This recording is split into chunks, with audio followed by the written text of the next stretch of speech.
दोस्तों, आप सभी का स्वागत है इजी ज्ञान में। दोस्तों, आज की इस वीडियो में हम जेपीएससी पेपर 2 के लिए प्रैक्टिस सेट तैयार को करेंगे, जो कि आने वाले जेपीएससी एग्जाम के लिए बहुत ही इंपॉर्टेंट है। दोस्तों, शुरू करने से पहले अगर आपने अभी तक हमारे चैनल को सब्सक्राइब नहीं किया है तो प्लीज कर ले। दोस्तों, हमारा पहला सवाल है, दिग्विजय पर्व में झारखंड का पुराना नाम पुंडरीक देश के रूप में उद्धत किया गया है। यह किससे संबंधित है? दोस्तों, हमारा पहला सवाल है, दिग्विजय पर्व में झारखंड का पुराना नाम पुंडरीक देश के रूप में उद्धत किया गया है। यह किससे संबंधित है? तो दोस्तों, यह महाभारत से संबंधित है। किससे संबंधित है? महाभारत से।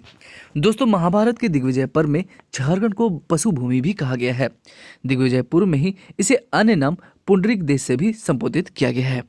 ठीक है दोस्तों, महाभारत के दिग्विजय पर्व में झारखंड को पशु भूमि कहा गया है। दिग्विजय पूर्व में ही इसे अन्य नाम पुंडरीक देश से भी संबोधित किया गया है।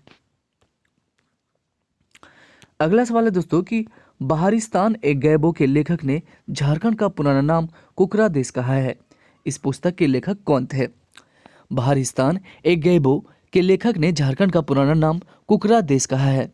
इस पुस्तक के लेखक कौन थे? तो दोस्तों, इस पुस्तक के लेखक थे मिर्जा नाथन। कौन थे?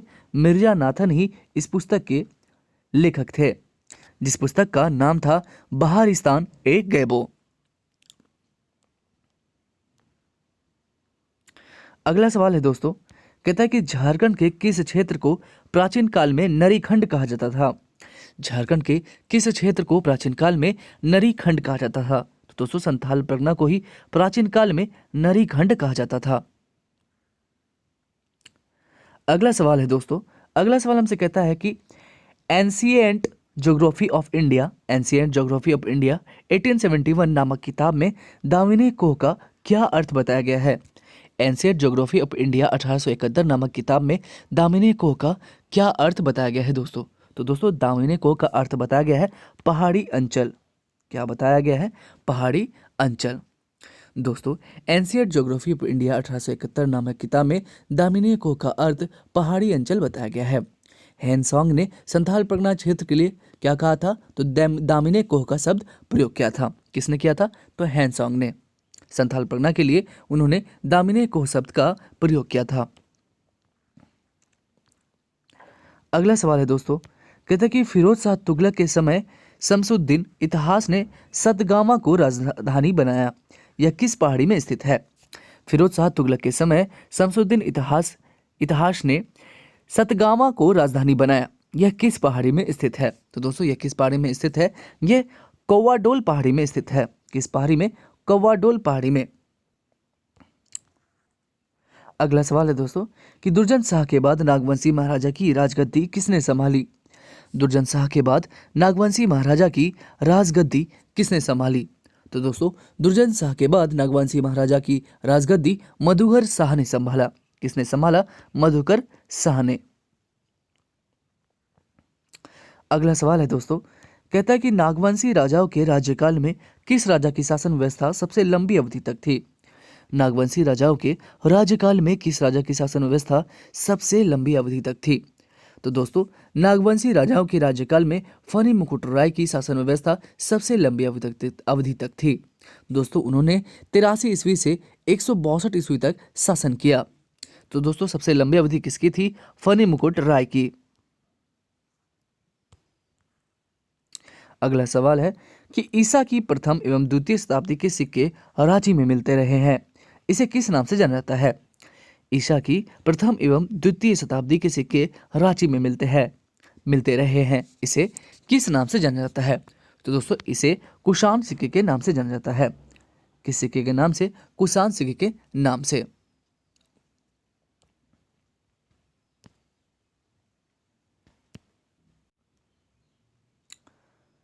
अगला सवाल है, नागवंश के प्रथम राजा का विवाह किस राजघराने में हुई थी? नागवंश के प्रथम राजा का विवाह किस राजघराने में हुई थी? तो दोस्तों, नागवंश के प्रथम राजा का विवाह पंचेत राजघराने में हुई थी। किस राजघराने में? पंचेत राजघराने में। अगला सवाल है, किस नागवंशी राजा ने सुतियांबे से राजधानी हटाकर स्वर्णरेखा नदी तट पर चुटिया गए?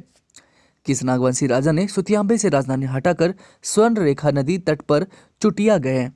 तो दोस्तों, प्रताप राय ने ही ठीक है, अपनी राजधानी सुतियाम्बे से हटाकर स्वर्णरेखा नदी तट पर चुटिया को बनाया। अगला सवाल है, हजारीबाग के किस स्थान पर 8वीं शताब्दी के लिए शिलालेख प्राप्त है जिनमें छोटा नागपुर के शासकों की चर्चा है? हजारीबाग के किस स्थान पर 8वीं शताब्दी के लिए शिलालेख प्राप्त है जिनमें छोटा नागपुर के शासकों की चर्चा है? तो दोस्तों किस में चर्चा है? दूध पानी में। दोस्तों दूध पानी शिलालेख में ही जो है 8वीं शताब्दी के ये शिलालेख हैं जिनमें छोटा नागपुर के शासकों की चर्चा है। अगला सवाल है, रामगढ़ राज्य की स्थापना किस राजा ने 1368 ईस्वी के आसपास नागवंशियों के सहयोग से किया था? रामगढ़ राज्य की स्थापना किस राजा ने 1368 ईस्वी के आसपास नागवंशियों के सहयोग से किया था? तो दोस्तों दलेल सिंह ने ही नागवंशियों के सहयोग से 1368 ईस्वी के आसपास रामगढ़ राज्य की स्थापना की थी। अगला सवाल है, पलामू किले में किसने 1661 ईस्वी में मस्जिद का निर्माण कराया था? पलामू किले में किसने 1661 ईस्वी में मस्जिद का निर्माण कराया था? दोस्तों किसने? दाऊद खान ने ही 1661 ईस्वी में मस्जिद का निर्माण कराया था। अगला सवाल है, दिए गए में से कौन सेवा के आधार पर नागवंशी राजाओं द्वारा दी गई जमीन का नाम है? दिए गए में से कौन सेवा के आधार पर नागवंशी राजाओं द्वारा दी गई जमीन का नाम है? तो दोस्तों दिए गए सभी ही सेवा के आधार पर नागवंशी राजाओं को राजाओं द्वारा दी गई जमीन का नाम है। तो दोस्तों कौन कौन से नाम है? कूस बेतलब संकल्प भी, फिर है कूस बेतलब चंद्रग्रहण भी, और कूस सूर्य ग्रहण भी। अगला सवाल है दोस्तों, कहता है कि कैप्टन रफसीज ने कब तमाड़ के 5000 मुंडाओं के विद्रोह को शांत कराया था? कैप्टन रफसीज ने कब तमाड़ के 5000 मुंडाओं के विद्रोह को शांत कराया था? तो दोस्तों कब?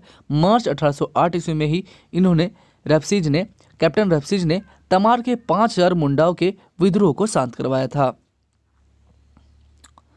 अगला सवाल है, 11 दिसंबर 1831 को कोचाई गांव में बड़ी बैठक कर किस विद्रोह की रणनीति तैयार हुई? 11 दिसंबर 1831 को कोचाई गांव में बड़ी बैठक कर किस विद्रोह की रणनीति तैयार हुई थी? तो दोस्तों किस विद्रोह की? कोल विद्रोह की ही रणनीति तैयार हुई थी। 11 दिसंबर 1831 को कोचाई गांव में बड़ी बैठक कर किस विद्रोह की रणनीति तैयार की गई थी दोस्तों? तो किस विद्रोह की? तो कोल विद्रोह की। अगला सवाल है दोस्तों कि कमिश्नर जॉर्ज ने 1856 में ब्रिटिश पुलिस की सहायता के लिए देशमांझी, चौकीदार, घोड़ाईत की मदद ली जो आगे चलकर किस रूल के नाम से जानी गई? कमिश्नर जॉर्ज ने 1856 में ब्रिटिश पुलिस की सहायता के लिए देशमांझी, चौकीदार, घोड़ाईत की मदद ली जो आगे चलकर किस रूल के नाम से जानी गई? जो आगे चलकर यूल रूल के नाम से जानी गई। किस रूल के नाम से? यूल रूल के नाम से। दोस्तों हमारा अगला सवाल है कि 1636 ईस्वी में नागवंशी राजाओं को 1,61,000 रुपए सालाना कर मुगल बादशाह को दिया जाता था। उस समय बादशाह कौन थे? दोस्तों उस समय बादशाह कौन थे? हमारा पहला सवाल है कि 1636 ईस्वी में नागवंशी राजाओं को 1,61,000 रुपए सालाना कर मुगल बादशाह को दिया जाता था। उस समय बादशाह कौन थे? तो दोस्तों उस समय बादशाह थे शाहजहां। कौन थे? शाहजहां ही उस समय बादशाह थे जब 1636 ईस्वी में नागवंशी राजाओं को 1,61,000 रुपए सालाना कर मुगल बादशाह शाहजहां को दिया जाता था। अगला सवाल है कि नागवंशी राजदरबार में पट्टा आदि लिखने के कार्य के लिए प्रति सैकड़ा 2 रुपये 8 आना देना पड़ता था। यह क्या कहलाता था? नागवंशी राजदरबार में पट्टा आदि लिखने के कार्य के लिए प्रति सैकड़ा 2 रुपया 8 आना देना पड़ता था। यह क्या कहलाता था दोस्तों? तो यह कहलाता था पाणिया। क्या कहलाता था? पाणिया कहलाता था। दोस्तों अगला है कि आपको बताना है कि निम्नलिखित में से कौन सा कथन सत्य है। पहला कथन कहता है दोस्तों कि झारखंड राज्य में पुरुष कामगारों की सर्वाधिक संख्या दुमका जिले में है। फिर कहता है राज्य में महिला कामगारों की सर्वाधिक संख्या खूंटी जिले में है। फिर कहता है कि 2011 की जनगणना के अनुसार राज्य की कुल जनसंख्या में बौद्ध धर्म मानने वाले की संख्या 0.03% है। तो दोस्तों आपको बताना है कि कौन सा कथन सत्य है। तो दोस्तों हमारे सारे ही कथन सत्य हैं। दोस्तों हमारा अगला सवाल है कि रांची लोहरदगा रेलवे मार्ग को सार्वजनिक उपयोग के लिए कब खोला गया था? रांची लोहरदगा रेलवे मार्ग को सार्वजनिक उपयोग के लिए दोस्तों कब खोला गया था? तो 1913 ईस्वी में ही रांची लोहरदगा रेलवे मार्ग को सार्वजनिक उपयोग के लिए खोला गया था। 1913 ईस्वी में रांची लोहरदगा रेलवे मार्ग को सार्वजनिक उपयोग के लिए खोला गया था। अगला सवाल है दोस्तों कि एकीकृत बिहार झारखंड के छोटानागपुर क्षेत्र में सर्वप्रथम किस शहर में स्नातक स्तर की पढ़ाई प्रारंभ की गई? एकीकृत बिहार झारखंड के छोटानागपुर क्षेत्र में सर्वप्रथम किस शहर में स्नातक स्तर की पढ़ाई प्रारंभ की गई? तो किस शहर में दोस्तों? हजारीबाग में ही, मतलब झारखंड एकीकृत बिहार झारखंड के छोटानागपुर क्षेत्र में सर्वप्रथम हजारीबाग में ही स्नातक स्तर की पढ़ाई प्रारंभ की गई। अगला सवाल है दोस्तों कि बिरहोर आदिम जनजाति में धार्मिक गुरु एवं सामाजिक कार्य किसके द्वारा किया जाता है? बिरहोर आदिम जनजाति में धार्मिक गुरु और सामाजिक कार्य किसके द्वारा किया जाता है दोस्तों? तो किसके द्वारा किया जाता है? नाया के द्वारा किया जाता है। किसके द्वारा? नाया के द्वारा। चलते दोस्तों अगले सवाल की ओर। अगला सवाल कहता है दोस्तों कि जयपाल सिंह झारखंड पार्टी के गठन के पूर्व किस रियासत में नौकरी की थी? जयपाल सिंह झारखंड पार्टी के गठन के पूर्व किस रियासत में नौकरी की थी? तो दोस्तों इन्होंने किस रियासत में नौकरी की थी? इन्होंने बीकानेर रियासत में नौकरी की थी। ठीक है दोस्तों, जयपाल सिंह झारखंड पार्टी के गठन के पूर्व बीकानेर रियासत में नौकरी की थी। उन्होंने 1950 ईस्वी में झारखंड पार्टी की स्थापना की थी। कब की थी? 1950 में। अगला सवाल कहता है दोस्तों कि आदिवासी महासभा के किस अधिवेशन में निर्णय लिया गया कि गैर आदिवासी भी इसके सदस्य हो सकते हैं? आदिवासी महासभा के किस अधिवेशन में निर्णय लिया गया कि गैर आदिवासी भी इसके सदस्य हो सकते हैं? तो दोस्तों किस आदिवासी क्या बोलते हैं किस अधिवेशन में यह निर्णय लिया गया कि गैर आदिवासी भी इसके सदस्य हो सकते हैं? तो किस अधिवेशन में? जमशेदपुर अधिवेशन में। चलते हैं अगले सवाल की ओर। अगला सवाल है कि जयपाल सिंह का निधन किस वर्ष हुआ था? जयपाल सिंह का निधन दोस्तों ये किस वर्ष हुआ था? तो 20 मार्च 1970 को ही जयपाल सिंह का निधन हुआ था। कब हुआ था? 20 मार्च 1970 को। जबकि जयपाल सिंह का जन्म 3 जनवरी 1903 को खूंटी जिले के टकरा गांव में हुआ था। अगला सवाल दोस्तों कहता है कि किस स्वतंत्रता सेनानी की हत्या गोली मारकर अंग्रेजों द्वारा 23 अप्रैल 1880 को कराई गई? किस स्वतंत्रता सेनानी की हत्या गोली मारकर अंग्रेजों द्वारा 23 अप्रैल 1880 को कराई गई? तो दोस्तों तेलंगा खड़िया की। किसकी? तेलंगा खड़िया की। दोस्तों अगला सवाल है कि भगनाडीह की सभा में औपचारिक रूप से अबुआ राज की घोषणा की गई। इसका सेनापति कौन बनाए गए? भगनाडीह की सभा में औपचारिक रूप से अबुआ राज की घोषणा की गई। इसका सेनापति किसे बनाया गया दोस्तों? तो दोस्तों किसे बनाया गया? भैरव को बनाया गया।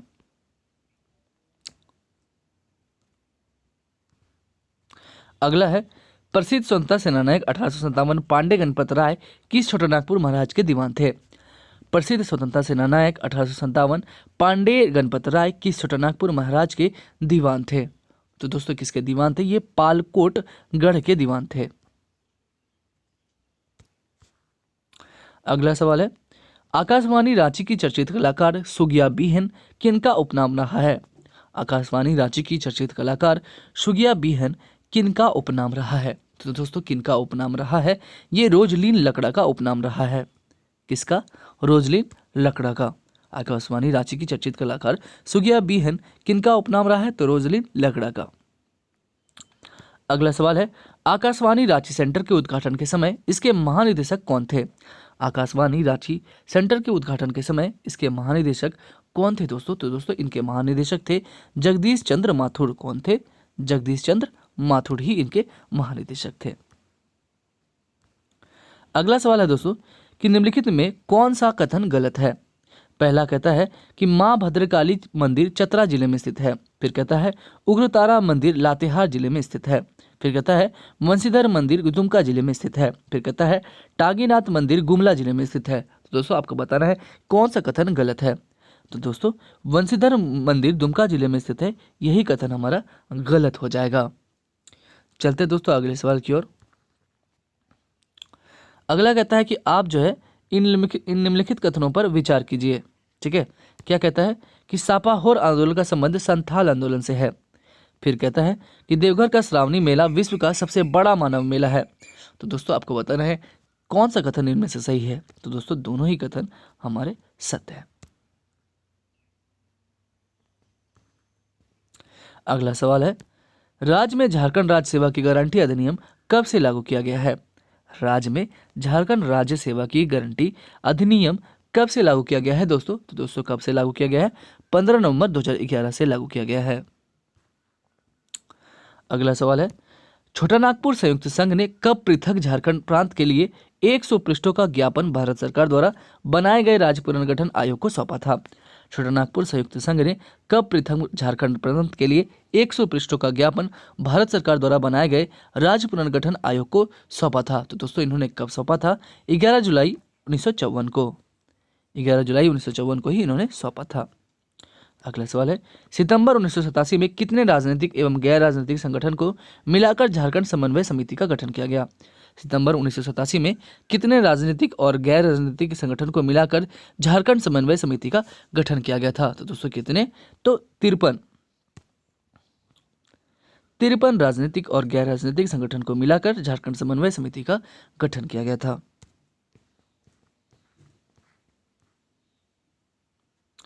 दोस्तों हमारा अगला सवाल है कि मुंडारी भाषा के कवि दुलाम चंद्र मुंडा की कौन कृति इनमें से है?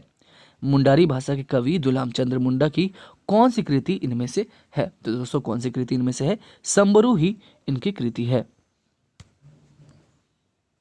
अगला सवाल है दोस्तों कि बलराम पाट पिंगुआ किस झारखंडी भाषा साहित्य के प्रसिद्ध रचनाकार हैं? बलराम पाट पिंगुआ किस झारखंडी भाषा साहित्य के प्रसिद्ध रचनाकार हैं? तो दोस्तों हो भाषा साहित्य के प्रसिद्ध रचनाकार हैं। अगला सवाल है दोस्तों कि संथाल स्वशासन प्रणाली में सर्वोच्च पदाधिकारी कौन होता है? संथाल स्वशासन प्रणाली में सर्वोच्च पदाधिकारी कौन होता है? तो दोस्तों दिसुम परगना ही सर्वोच्च पदाधिकारी होता है। चलते हैं हम अगले सवाल की ओर दोस्तों। अगला सवाल कहता है दोस्तों कि गांव के बाहर जितने भी देवी देवता हैं उनकी पूजा संताल जनजाति में कौन करता है?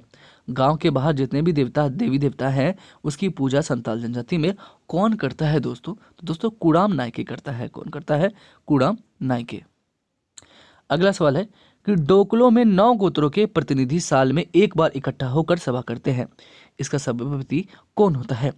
डोकलो में 9 गोत्रों के प्रतिनिधि साल में एक बार इकट्ठा होकर सभा करते हैं, इसका सभापति कौन होता है दोस्तों? दोस्तों इसके सभापति होते हैं महतो। अगला सवाल है दोस्तों कि हूल विद्रोह ने किस अंग्रेजी सैनिक के नेतृत्वकर्ता को पीरपैंती के नजदीक बुरी तरह से पराजित किया था? हूल विद्रोह ने किस अंग्रेजी सैनिक के नेतृत्वकर्ता को पीरपैंती के नजदीक बुरी तरह से पराजित किया था? तो दोस्तों किसे बुरी तरह से पीरपैंती के नजदीक पराजित किया था? तो बोरव को पराजित किया था। किसे? बोरव को। अगला सवाल है दोस्तों कि 1857 के विद्रोह में सक्रिय भूमिका निभाने वाले भोक्ता सरदार नीलांबर पीताम्बर को किस स्थान पर फांसी दी गई थी? तो दोस्तों इन्हें किस स्थान पर फांसी दी गई थी? लेस्लीगंज स्थान पर इसे फांसी दी गई थी।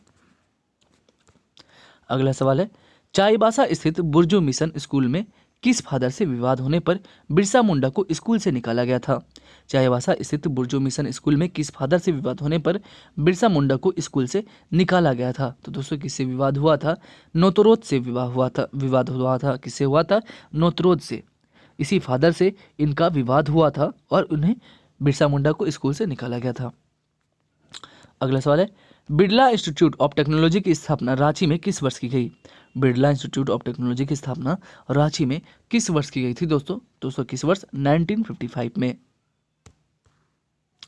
अगला सवाल है, झारखंड के कुल जल संसाधन का कितना भाग भूमिगत जल के रूप में है? झारखंड के कुल जल संसाधन का कितना भाग भूमिगत जल के रूप में है? तो दोस्तों कितना भाग भूमिगत जल के रूप में है? तो 17.3% भाग। अगला सवाल है, गिरिडीह स्थित पारसनाथ पहाड़ी की ऊंचाई समुद्र तल से कितना मीटर है? गिरिडीह स्थित पारसनाथ पहाड़ी की ऊंचाई समुद्र तल से कितना मीटर है? तो दोस्तों समुद्र तल से 1365 मीटर है। कितनी है? 1365।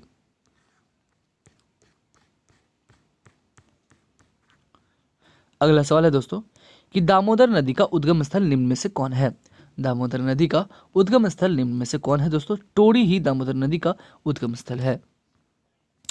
अगला सवाल है, ढाल नृत्य की अधिष्ठात्री देवी का नाम क्या है जो महुलिया पहाड़ पर स्थित है? ढाल नरेशों की अधिष्ठात्री देवी का क्या नाम है जो महुलिया पहाड़ पर स्थित है? तो दोस्तों जो महुलिया पहाड़ पर स्थित है तो ढाल नरेश की अष्टात्री देवी का नाम क्या है जो महुलिया पहाड़ पर स्थित है? तो दोस्तों उनका नाम है रंकिनी देवी। क्या नाम है? रंकिनी देवी। अगला सवाल है, बाराकोपा पहाड़ी पर स्थित माँ योगिनी मंदिर किस जिले में अवस्थित है? बाराकोपा पहाड़ी पर स्थित माँ योगिनी मंदिर किस जिले में अवस्थित है? तो दोस्तों ये किस जिले में अवस्थित है? ये जो है गोड्डा जिले में अवस्थित है। अगला सवाल है, झारखंड राज्य निर्माण के समय 2000वें प्रखंडों की संख्या राज्य में कितनी थी? ठीक है, झारखंड राज्य के निर्माण के समय, ठीक है, प्रखंडों की संख्या 2000 में कितनी थी दोस्तों? तो प्रखंडों की संख्या कितनी थी? 212 थी। अगला सवाल है, जब झारखंड अलग प्रांत बन जाएगा तो उसकी राजभाषा नागपुर या नागपुरी ही होगी, यह कथन किस राजनेता का है? तो दोस्तों ये कथन किस राजनेता ने कहा था? तो जयपाल सिंह ने ही, ठीक है, कहा था कि झारखंड जब अलग प्रांत बन जाएगा तो उसकी राजभाषा जो है नागपुरिया कर दी जाएगी या नागपुरिया ही होगी। अगला सवाल है, डॉक्टर रामदयाल मुंडा की विशेष कृति आदि धर्म का प्रकाशन किस वर्ष में हुआ था? डॉक्टर रामदयाल मुंडा की विशेष कृति आदि धर्म का प्रकाशन किस वर्ष में हुआ था? दोस्तों 2000 में हुआ था। कब हुआ था? 2000 में। अगला सवाल है, नगाड़ा नामक वाद्य यंत्र किस प्रकार की श्रेणी में आता है?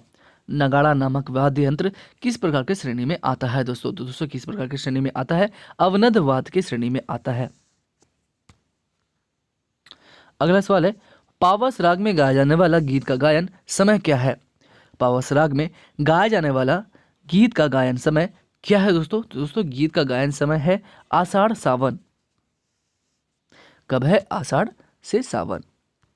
अगला सवाल है कि मकर संक्रांति के अवसर पर किस मेले का आयोजन विशेष रूप से होता रहा है?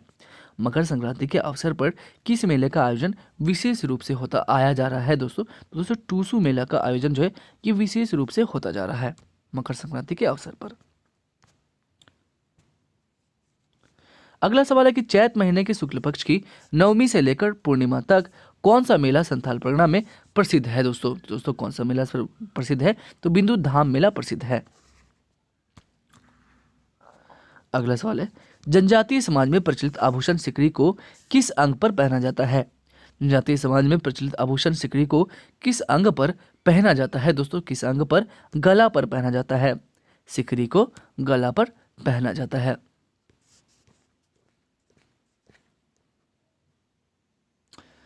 दोस्तों हमारा अगला सवाल हमसे कहता है कि होड़ संवाद नामक संथाली पत्रिका के संपादक 1947 में कौन थे?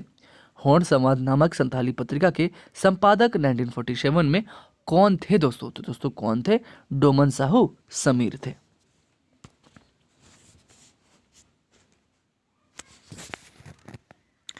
दोस्तों हमारा अगला सवाल हमसे कहता है कि इनमें से किस स्वयंसेवी संस्था के संचालक को पद्मश्री पुरस्कार से सम्मानित किया गया है? इनमें से किस स्वयंसेवी संस्था के संचालक को पद्मश्री पुरस्कार से सम्मानित किया गया है? तो दोस्तों किसे पद्मश्री पुरस्कार से सम्मानित किया गया है? विकास भारती को। चलते हैं दोस्तों अगले सवाल की ओर। अगला सवाल है कि गेंद और गोल के रचनाकार कौन है? गेंद और गोल के रचनाकार दोस्तों कौन है? तो राधा कृष्ण ही गेंद और गोल के रचनाकार है। अगला सवाल है कि 1947 में किस झारखंडी को पद्मश्री सम्मान से भारत सरकार ने सम्मानित किया? 1947 में किस झारखंडी को पद्मश्री सम्मान से भारत सरकार ने सम्मानित किया दोस्तों किसे? जुएल लकड़ा को। अगला सवाल है, डूमेर सुमेर नामक जलप्रपात झारखंड के किस जिले में अवस्थित है? डूमेर सुमेर नामक जलप्रपात जो है ये झारखंड के किस जिले में स्थित है या अवस्थित है दोस्तों? तो ये किस जिले में अवस्थित है? ये जो है चतरा में अवस्थित है। कहां पर? चतरा में अवस्थित है।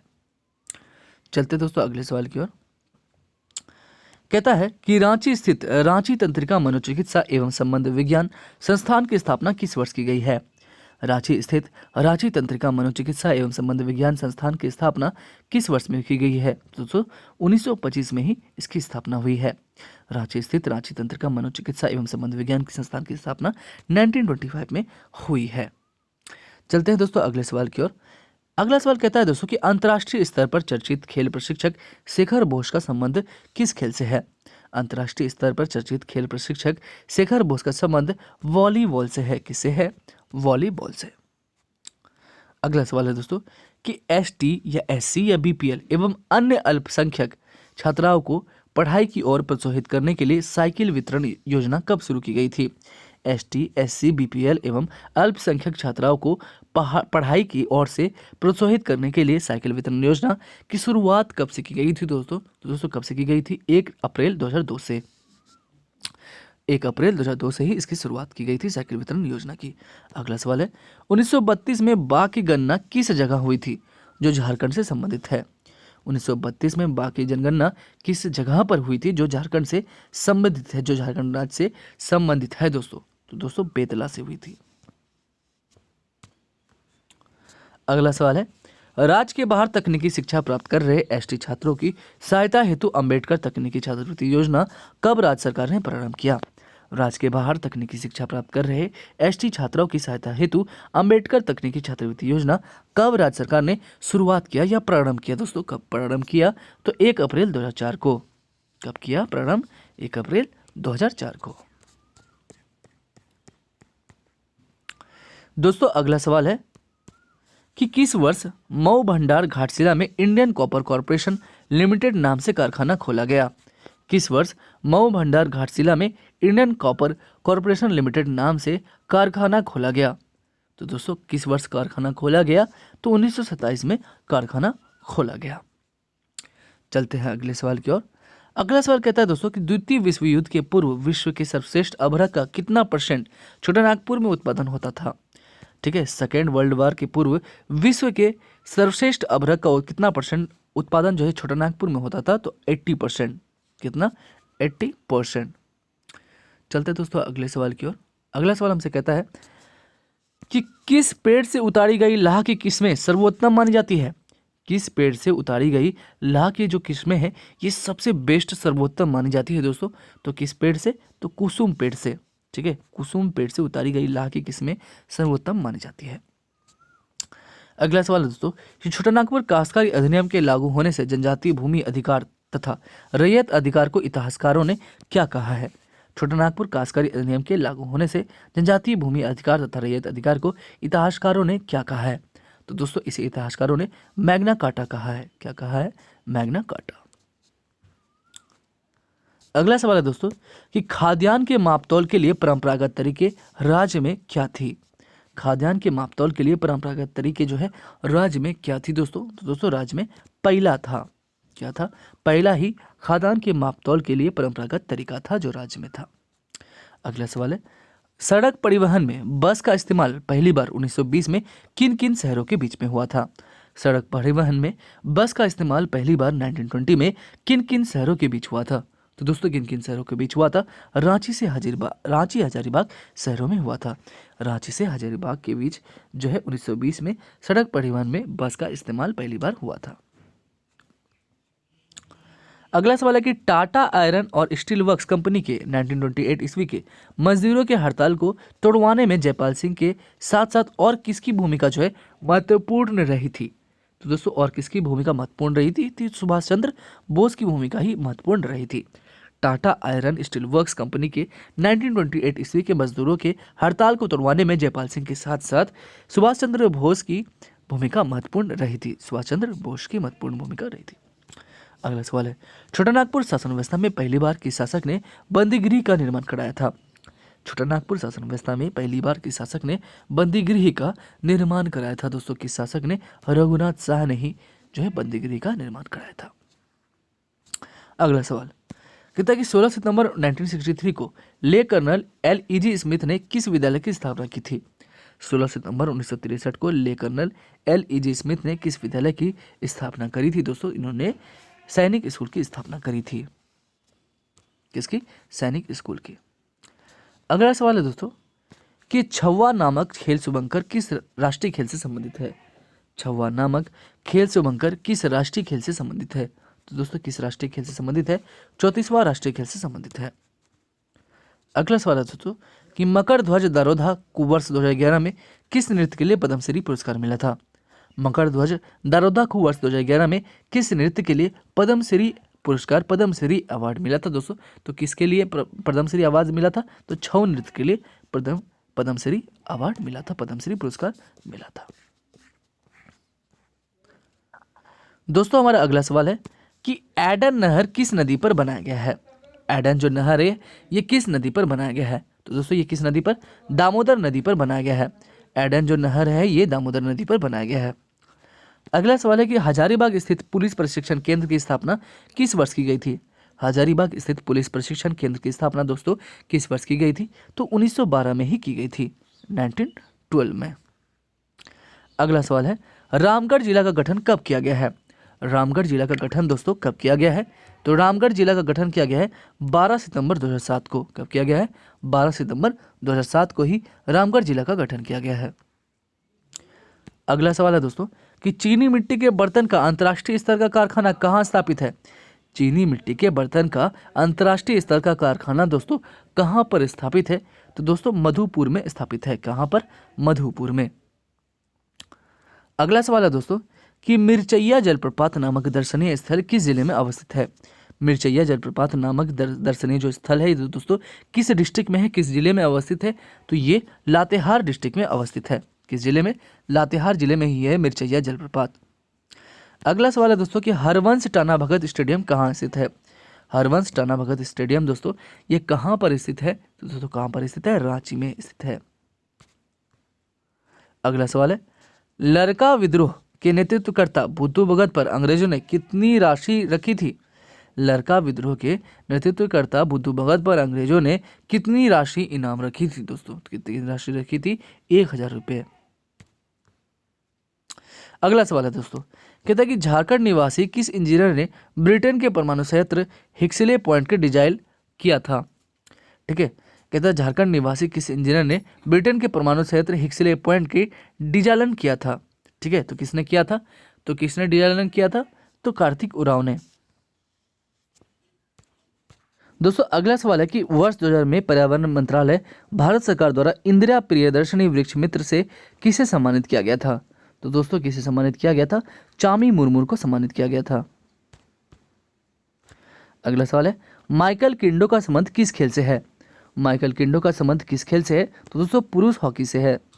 माइकल किंडो का संबंध पुरुष हॉकी से है। अगला सवाल है समेकित आवास एवं झोपड़ी विकास कार्यक्रम में राज्य सरकार की वित्तीय भागीदारी कितनी है?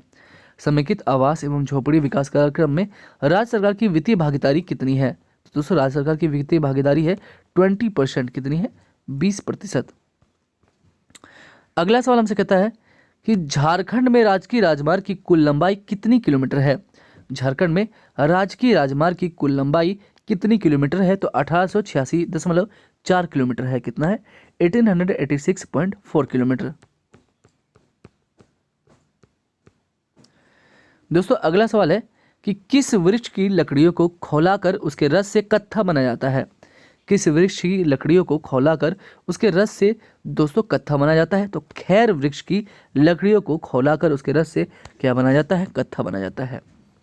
अगला सवाल है कि नागवंश मिथक इतिहास और लोक साहित्य नामक पुस्तक के लेखक कौन है? नागवंश मिथक इतिहास और लोक साहित्य नामक पुस्तक के लेखक दोस्तों कौन है? तो दोस्तों इस पुस्तक के लेखक हैं विमलेश्वरी सिंह। कौन है? विमलेश्वरी सिंह। अगला सवाल है राय प्रद्युमन सिंह ने छोटानागपुर के किस्साकों पर जानकारी देने वाली पुस्तक की रचना की है। राय प्रद्युमन सिंह ने छोटानागपुर के किस्साकों पर जानकारी देने वाली पुस्तक की रचना की है दोस्तों। तो दोस्तों किसने? नागवंश ने। ठीक है, राय प्रद्युमन सिंह ने छोटानागपुर के नागवंश शासकों पर जानकारी देने वाली पुस्तक की रचना की है। अगला सवाल है राय प्रद्युमन सिंह ने छोटानागपुर के किस्साकों पर जानकारी देने वाली पुस्तक की रचना की है। तो दोस्तों किस्साकों पर जानकारी देने वाली पुस्तक की रचना की है राय प्रद्युमन सिंह ने। दोस्तों छोटानागपुर के नागवंश शासकों पर जानकारी देने वाली पुस्तक की रचना की है। अगला सवाल है छोटानागपुर की ऐतिहासिक रूपरेखा नामक पुस्तक की रचना किसने की है? छोटानागपुर की ऐतिहासिक रूपरेखा नामक पुस्तक की रचना किसने की है? तो दोस्तों मान गोविंद बनर्जी ने की है। किसने की है? मान गोविंद बनर्जी ने। अगला सवाल है कि दिए गए में से किस राजनेता ने अविभाजित बिहार में मुख्यमंत्री के रूप में अपनी सेवा दी है? जिसका मूल निवास हजारीबाग था। दोस्तों हमारा सवाल है कि दिए गए में से किस राजनेता ने अविभाजित बिहार में मुख्यमंत्री के रूप में अपनी सेवा दी है, जिसका मूल निवासी कहाँ का था, वो हजारीबाग का था। दोस्तों वो कौन थे, वो थे कृष्ण वल्लभ सहाय। अगला सवाल है, मुजफ्फर खां ने किस स्थान पर त्रिभुजाकार किला का निर्माण कराया था। मुजफ्फर खां ने किस स्थान पर त्रिभुजाकार किला का निर्माण कराया था। तो दोस्तों किस स्थान पर, अलीनगर में ही इन्होंने त्रिभुजाकार किला का निर्माण कराया था। अगला सवाल कि राज्य की विधानसभा में अनुसूचित जातियों एवं अनुसूचित जनजातियों के लिए स्थानों का आरक्षण हेतु संविधान के किस अनुच्छेद में प्रावधान है। तो दोस्तों संविधान के किस अनुच्छेद में प्रावधान है, तो अनुच्छेद नंबर 330 में। अगला सवाल है दोस्तों, कहता है कि झारखंड राज्य गठन संबंधी विधेयक पर अंतिम मुहर किस राष्ट्रपति ने लगाया था। झारखंड राज्य गठन संबंधी विधेयक पर अंतिम मुहर किस राष्ट्रपति ने लगाया था दोस्तों, तो दोस्तों किसने, KR नारायण ने। अगला सवाल है, झारखंड राज्य की पुरुष साक्षरता दर 2011 की जनगणना के अनुसार क्या है। झारखंड राज्य के पुरुष साक्षरता दर 2011 की जनगणना के अनुसार क्या है, तो 76.84%।